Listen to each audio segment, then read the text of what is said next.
जय श्री राधा कृष्ण भगवान जी की जय। वैशाख मास महत्यम की मंदिर श्री बंसी वाले महात्मा यूट्यूब चैनल की ओर से हम आप सभी भक्तों का हार्दिक अभिनंदन करते हैं। आज हम आपको सुनाने जा रहे हैं वैशाख मास महत्यम के 26वें अध्याय की परम पावन कथा, जो कि इस प्रकार है। श्रुतिदेव ब्राह्मण आगे की कथा का वर्णन करते हुए कहने लगे हैं कि जब यह कथा शंख व्याध को सुना रहे थे, तब सबके देखते देखते वह पंचशाखी वृक्ष पृथ्वी पर गिर पड़ा और उसके कोटर से एक बड़ा भयंकर सर्प तत्काल पाप रूपी देह को त्याग कर हाथ जोड़ सिर झुकाकर वहीं पर बैठ गया।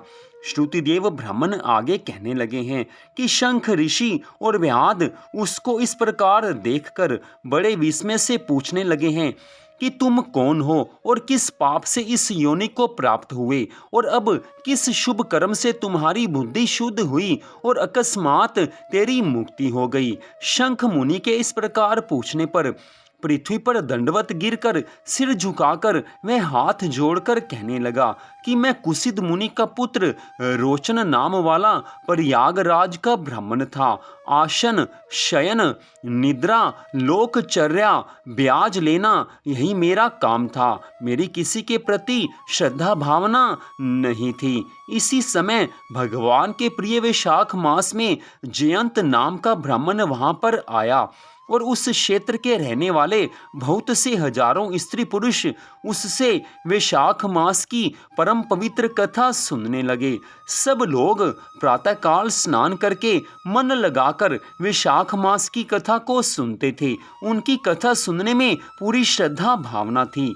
मैं केवल कौतुक देखने के लिए उस सभा में जाया करता था। मैं सिर पर पगड़ी बांध पान चबाकर बड़े दंभ से वहां जाकर लोगों से इधर उधर की बातें करता और उनका मन कथा से हटाता था।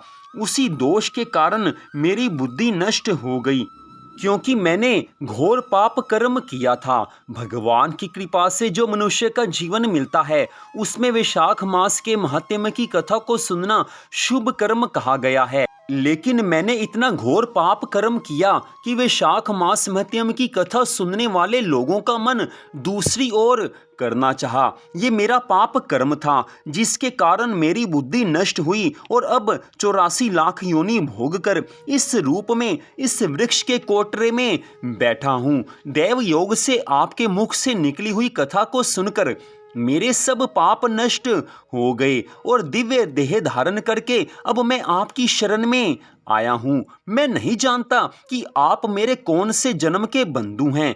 मैंने तो कभी किसी का कोई उपकार नहीं किया, कोई पुण्य कर्म नहीं किया, कभी भगवान की भक्ति भी नहीं की। फिर सज्जनों का संग कैसे हुआ? आप मुझ पर कृपा करके सब बातें बताइए।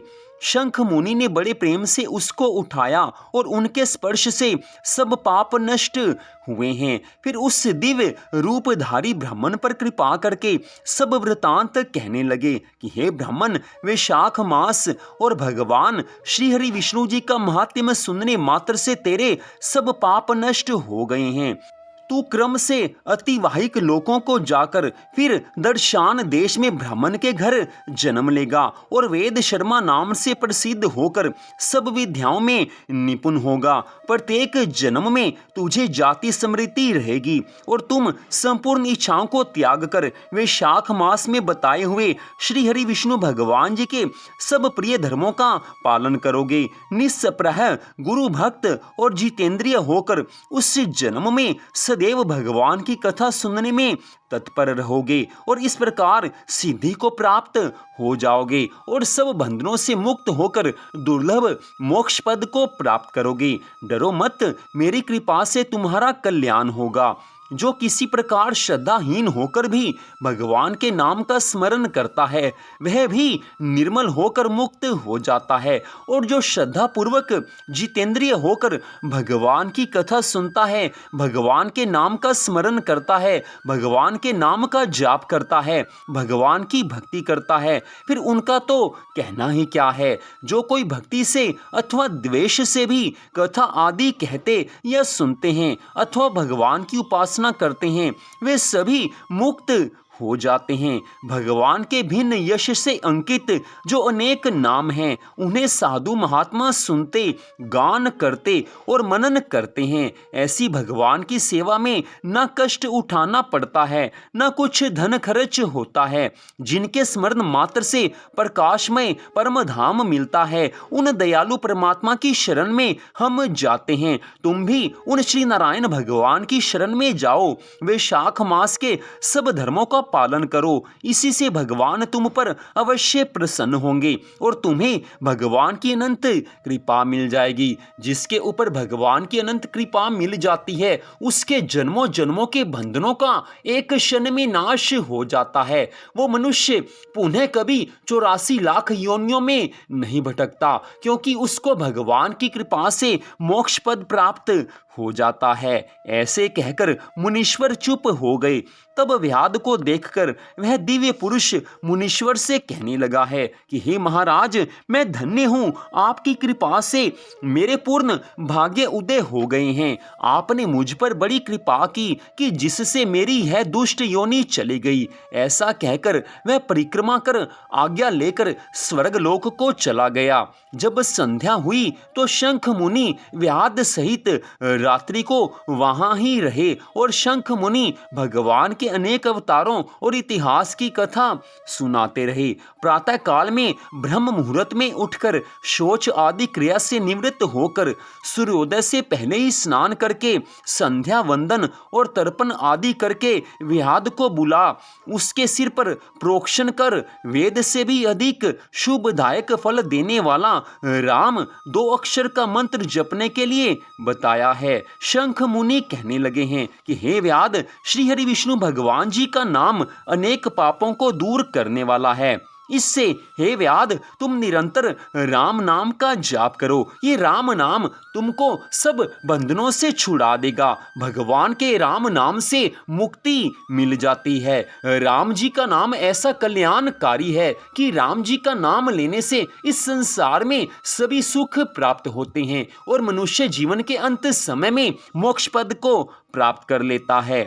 इतनी कथा सुनाकर श्रुतिदेव ब्राह्मण जी कहने लगे हैं कि केवल जूतों का दान करने मात्र से ही व्याध को कितना दुर्लभ ऋषि का पद प्राप्त हुआ। जो कोई भी मनुष्य इस पाप नाशक कथा को किसी को सुनाएगा या सुनेगा, उनका संसार में फिर जन्म नहीं होगा, क्योंकि उनको श्री हरि विष्णु भगवान जी की कृपा से मोक्ष पद की प्राप्ति हो जाएगी, जो कि मनुष्य जीवन का परम लक्ष्य है। तो यहीं पर वैशाख मास महत्म के 26वें अध्याय की कथा का विश्राम होता है। मंदिर श्री बंसी वाले महात्मा यूट्यूब चैनल की ओर से इस कथा को आप सुन रहे हैं। कृपया हमारे चैनल को सब्सक्राइब कर लीजिए ताकि भगवान की अन्य कथाओं को भी आप सुन सकें। आप सबका फिर से धन्यवाद। भगवान श्री राधा कृष्ण जी की, भगवान श्री लक्ष्मी नारायण जी की, भगवान श्री सिया राम जी की वैशाख मास महत्म की अनंत कृपा सदा आप सब पर, आपके परिवार पर बनी रहे। इसी मंगल कामना के साथ जय श्री राधा कृष्ण भगवान जी की, जय वैशाख मास महत्म की। जय जय श्री राधे, जय जय श्री राधे, जय जय श्री राधे श्याम।